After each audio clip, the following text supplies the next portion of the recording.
Hi friends, way on dreams KM YouTube চ্যানেলে আপনাদের প্রত্যেকে স্বাগত। আজ এই ক্লাসে আমি এমন কিছু প্রশ্ন নিয়ে আলোচনা করব যেগুলি প্রাইমারি টেট পরীক্ষার জন্য গুরুত্বপূর্ণ। আজ এই ক্লাসে বাংলা ভাষা ও পেডাগজির উপর বিস্তীর্ণ আলোচনা করব। তো বন্ধুরা, এই ভিডিওটির প্রথম থেকে শেষ পর্যন্ত অবশ্যই দেখতে থাকো। তো ক্লাস শুরু করি। আজ এই ক্লাসে বাংলা ভাষা ও পেডাগজির বিষয়ে যেসব প্রশ্নগুলি আলোচনা করব সেগুলো প্রাইমারি টেট, সিটেট এর জন্য খুবই গুরুত্বপূর্ণ। তো বন্ধুরা, ভিডিওটি আজকের প্রথম থেকে শেষ পর্যন্ত অবশ্যই দেখতে থাকো। তো আজকের অন স্ক্রিনের প্রথম প্রশ্ন, ভাষা কিসের সঙ্গে যুক্ত? চারটি অপশন রয়েছে। অপশন এ চিন্তন, অপশন বি বৃদ্ধি, অপশন সি স্মৃতি, অপশন ডি সংগঠন। চারটি অপশন রয়েছে যে ভাষা কিসের সঙ্গে যুক্ত, সেটি হলো চিন্তন, অপশন বি বুদ্ধি, অপশন সি স্মৃতি, অপশন ডি সংগঠন। এই চারটি অপশনের মধ্যে সঠিক উত্তর হয়ে যাবে অপশন এ চিন্তন। ভাষা চিন্তনের সঙ্গে যুক্ত। এক নম্বর প্রশ্নের সঠিক উত্তর হলো চিন্তন। তো নেক্সট প্রশ্ন দেখব, ভাষার অন্যতম উদ্দেশ্য হলো, কি উদ্দেশ্য? যে চারটি অপশন রয়েছে, ভাবের আদান প্রদান সম্পর্কে শিক্ষা দেওয়া, ভাষার নিয়ম কানুন জেনে ভাষা ব্যবহার করা, পরীক্ষার বেশি নম্বর পাইয়ে দেওয়ার ব্যবস্থা করা, না ব্যাকরণ সম্পর্কে সচেতন করা। ভাষার অন্যতম বৈশিষ্ট্য কোনটা হতে পারে? এই কোন অপশনটা হতে পারে? এই 2 নম্বর প্রশ্নের সঠিক উত্তর হয়ে যাবে ভাষার নিয়ম কানুন জেনে ভাষা ব্যবহার করা। অপশন বি হলো রাইট অ্যান্সার। অপশন বি হলো রাইট অ্যান্সার। নেক্সট প্রশ্ন, ধ্বনিতত্ত্ব বোঝার পক্ষে যথেষ্ট সহায়ক হলো সরব পাঠ, অপশন বি নীরব পাঠ, অপশন সি সাধনা পাঠ, অপশন ডি সমবেত পাঠ। এই চারটি অপশনের মধ্যে কোনটা সঠিক উত্তর? ধ্বনিতত্ত্ব বোঝার পক্ষে যথেষ্ট সহায়ক হলো, সেটি হয়ে যাবে সরব পাঠ। তো অপশন এ হলো রাইট উত্তর।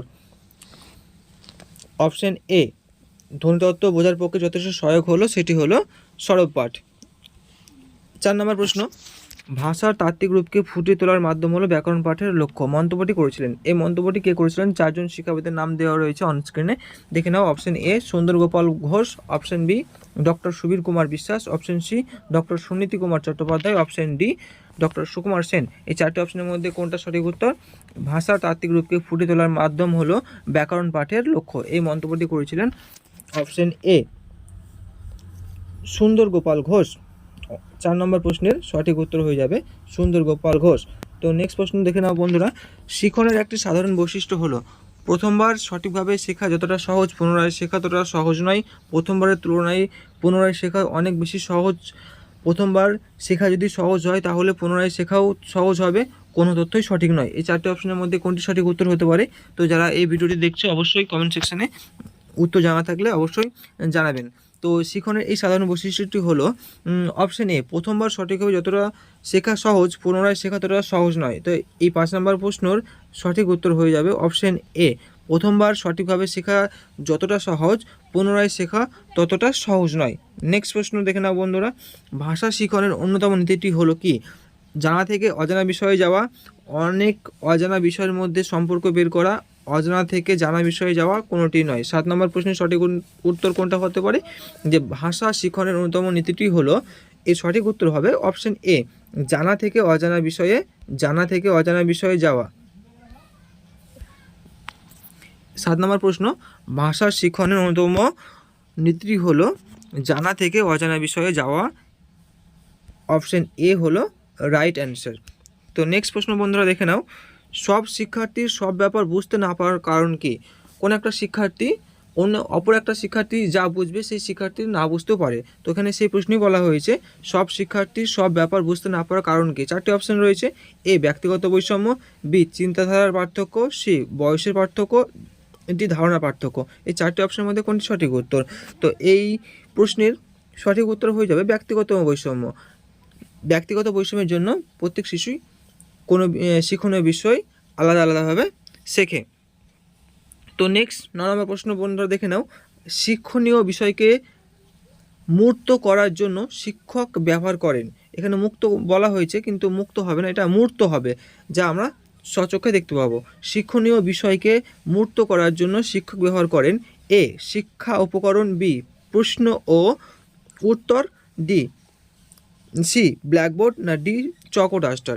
এই 4টি অপশনের মধ্যে কোনটি সঠিক উত্তর হবে? শিক্ষণীয় বিষয়কে মুক্ত করার জন্য শিক্ষক ব্যবহার করেন অপশন এ শিক্ষা উপকরণ। শিক্ষা উপকরণের মাধ্যমে শিক্ষণীয় বিষয়কে মূর্ত করার জন্য শিক্ষক ব্যবহার করেন। তো আজকের নেক্সট প্রশ্ন দেখে নেব বন্ধুরা, সহপাঠক্রমিক কার্যাবলী কী? সহপাঠক্রমিক কার্যাবলীর 4টি অপশন রয়েছে। এ, যা পাঠের উৎকর্ষ দান করে। বি, যা পাঠের উৎকর্ষ বাড়ায় ও সহায়তা দান করে। সি, মূল পাঠের সঙ্গে সম্বন্ধ রহিত। অপশন ডি, মূল পাঠের ভাবনাকে সংকুচিত করে। এই 4টি অপশনের মধ্যে কোনটি সঠিক উত্তর হতে পারে? সহপাঠক্রমিক কার্যাবলী হলো, যে উত্তরটা এখানে সঠিক উত্তর হবে সেই উত্তরটা হলো যা পাঠের উৎকর্ষ বাড়ায় ও সহায়তা দান করে। যা পাঠের উৎকর্ষ বাড়ায় ও সহায়তা দান করে। অপশন বি হবে এই প্রশ্নের রাইট অ্যান্সার। অপশন বি হলো এই প্রশ্নের রাইট অ্যান্সার। তো নেক্সট প্রশ্ন বন্ধুরা দেখে নাও, ব্যাকরণ হলো এ, ভাবের বাহক। বি, ভাষার বিজ্ঞান।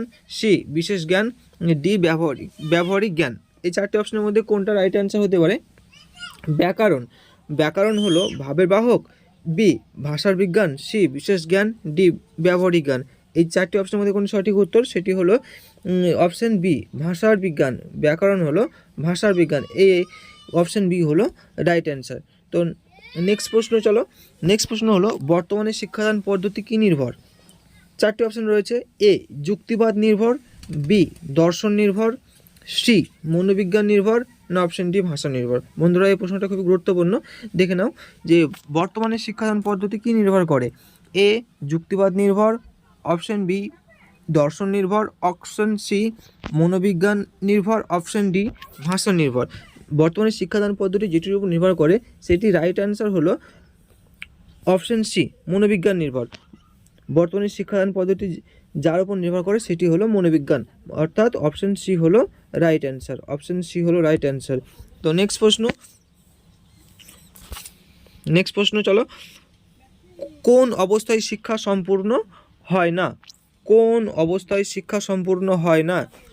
এ, কথা বলতে না পারলে। বি, ভাষার বক্তব্য বুঝতে না পারলে। সি, কোনো ভাষা না জানলে। ডি, ভাষার লিখিত রূপের সঙ্গে পরিচয় না থাকলে। এই 4টি অপশন রয়েছে, কোনটা রাইট অ্যান্সার হবে বন্ধুরা কমেন্ট সেকশনে অবশ্যই জানান। বর্তমানে কোন অবস্থায় শিক্ষা সম্পূর্ণ হয় না? এই 13 নম্বর প্রশ্নের সঠিক উত্তর হবে অপশন ডি, ভাষার লিখিত রূপের সঙ্গে পরিচয় না থাকলে সেখানে শিক্ষা সম্পূর্ণ হবে না। অপশন ডি হলো রাইট অ্যান্সার।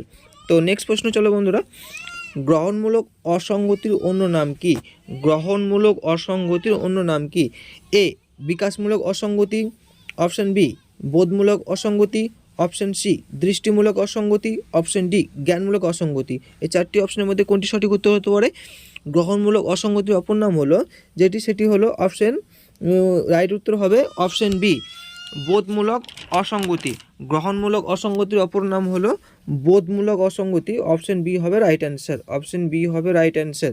তো আজকের নেক্সট প্রশ্ন চলো বন্ধুরা দেখে নাও, পিছিয়ে পড়া ছাত্রদের ব্যাপারে শিক্ষক কী চিন্তা করবেন? 4টি অপশন রয়েছে। পিছিয়ে পড়ার কারণ অনুসন্ধান করবেন, অভিভাবককে ডেকে পাঠাবেন, সংশ্লিষ্ট ছাত্রকে শাস্তি দেবেন, স্কুল কর্তৃপক্ষকে অবহিত করবেন। যদি কোনো ছাত্র পিছিয়ে পড়ে সেই ব্যাপারে শিক্ষক কী চিন্তা করবেন? এই 4টি অপশনের মধ্যে কোনটি সঠিক উত্তর হবে? যে কোনো ছাত্র যদি পিছিয়ে পড়ে সেই পিছিয়ে পড়ার যে মূল কারণ রয়েছে সেটি নিয়ে চিন্তা করবেন, সেই পিছিয়ে পড়ার কারণটি অনুসন্ধান করবেন, না অভিভাবককে ডেকে পাঠাবেন, সেই সংশ্লিষ্ট ছাত্রকে শাস্তি দেবেন। অপশন ডি, স্কুল কর্তৃপক্ষ অবহিত করেন। এই 15 নম্বর প্রশ্নের সঠিক উত্তর হয় বন্ধুরা, কোনো ছাত্র যদি পিছিয়ে পড়ে সেই পিছিয়ে পড়ার কারণ অনুসন্ধান করাই হলো এর উত্তর। তাহলে অপশন এ হলো রাইট অ্যান্সার, যে পিছিয়ে পড়ার কারণ অনুসন্ধান করব। তো আজকের নেক্সট প্রশ্ন চলো বন্ধুরা দেখে নাও, আজকের নেক্সট প্রশ্ন অনস্ক্রিনের, শিক্ষামূলক প্রদীপনের গুরুত্ব হলো বিমূর্ত ধারণাকে মূর্তভাবে উপস্থাপিত করা। অপশন বি, বিষয়বস্তু তুলে ধরা। অপশন সি, বিভিন্ন বিষয় গড়ে তুলতে আগ্রহী করা। অপশন ডি, শিক্ষকের দক্ষতা প্রকাশ পায়। শিক্ষামূলক প্রদীপনের গুরুত্ব হলো, এখানে 4টি অপশন রয়েছে, যেটি এই 16 নম্বর প্রশ্নের সঠিক উত্তর হবে সেটি হলো বিমূর্ত ধারণাকে মূর্তভাবে উপস্থাপিত করাই হলো শিক্ষামূলক প্রদীপনের কাজ। তাহলে অপশন এ হয়ে যাবে রাইট অ্যান্সার। অপশন এ হয়ে যাবে রাইট অ্যান্সার। শিক্ষামূলক প্রদীপন মানে যে সমস্ত উপাদানের সাহায্যে আমরা বিমূর্ত অর্থাৎ দেখতে পাই না সেগুলোকে শিক্ষার মাধ্যমে উপস্থাপিত করা হয়। তো আজকের নেক্সট প্রশ্ন বন্ধুরা দেখে নাও, বিরামচিহ্ন কেন ব্যবহৃত হয়? 17 নম্বর প্রশ্ন, বিরামচিহ্ন কেন ব্যবহার করা হয়? অপশন এ, বাক্যের অর্থ স্পষ্টকরণের জন্য। অপশন বি, বাক্যের সৌন্দর্য বৃদ্ধির জন্য। অপশন সি, বাক্য সংকোচনের জন্য। না অপশন ডি, বাক্যকে অলঙ্কৃত করার জন্য। এটা খুব গুরুত্বপূর্ণ একটা প্রশ্ন যে বিরাম চিহ্ন একটা বাক্যে কেন ব্যবহার করা হয়। যেটি সঠিক উত্তর হয়ে যাবে সেটা হলো বাক্যের অর্থ স্পষ্টকরণের জন্য। একটা বাক্যের কি অর্থ হতে চলেছে সেই অর্থটাকে স্পষ্টকরণের জন্য বিরাম চিহ্ন বাক্যে ব্যবহৃত হয়। তো 17 নম্বর প্রশ্নের রাইট উত্তর হবে বাক্যের অর্থ স্পষ্টকরণের জন্য, অপশন এ। 17 নম্বর প্রশ্নের রাইট অ্যান্সার হবে অপশন এ। তো আজকের শেষ প্রশ্ন, আদর্শ পাঠের বৈশিষ্ট্য হলো। বন্ধুরা এই প্রশ্নটা খুবই গুরুত্বপূর্ণ, যেটা বিগত টেট পরীক্ষায় এসেছিল, যে আদর্শ পাঠের বৈশিষ্ট্য হলো এ নির্ভরতা, অপশন বি গতি, অপশন সি উপলব্ধি, অপশন ডি অভিব্যক্তি। এই চারটি অপশনের মধ্যে কোনটি রাইট অ্যান্সার? এখানে বলা হয়েছে চারটি অপশনের মধ্যে 1 নম্বর অপশন এ ও বি, অর্থাৎ নির্ভরতা ও গতি দুটি হবে। বি সি ডি গতি, উপলব্ধি, অভিব্যক্তি এই তিনটি হবে। অপশন 3 নম্বর অপশন এ সি ডি নির্ভরতা, উপলব্ধি, অভিব্যক্তি এই তিনটি অপশন হবে উত্তর। ও অপশন 4 নাম্বার বলা হয়েছে এ বি সি ডি, অর্থাৎ নির্ভরতা, গতি, উপলব্ধি, অভিব্যক্তি এই চারটি হলো আদর্শ পাঠের বৈশিষ্ট্য। তাহলে এইখানকার রাইট অ্যান্সার হয়ে যাবে বন্ধুরা, 18 নম্বর প্রশ্নের রাইট অ্যান্সার হয়ে যাবে অপশন ডি। তো বন্ধুরা আজ এই ছিল বাংলা পেডাগজির বিষয়ের এই ক্লাস। তো আজকের এই ক্লাসটি কেমন লাগলো বন্ধুরা অবশ্যই আপনারা কমেন্ট করে ও লাইক করে জানাবেন। তো আবার আসবো আমি নেক্সট ভিডিও নিয়ে।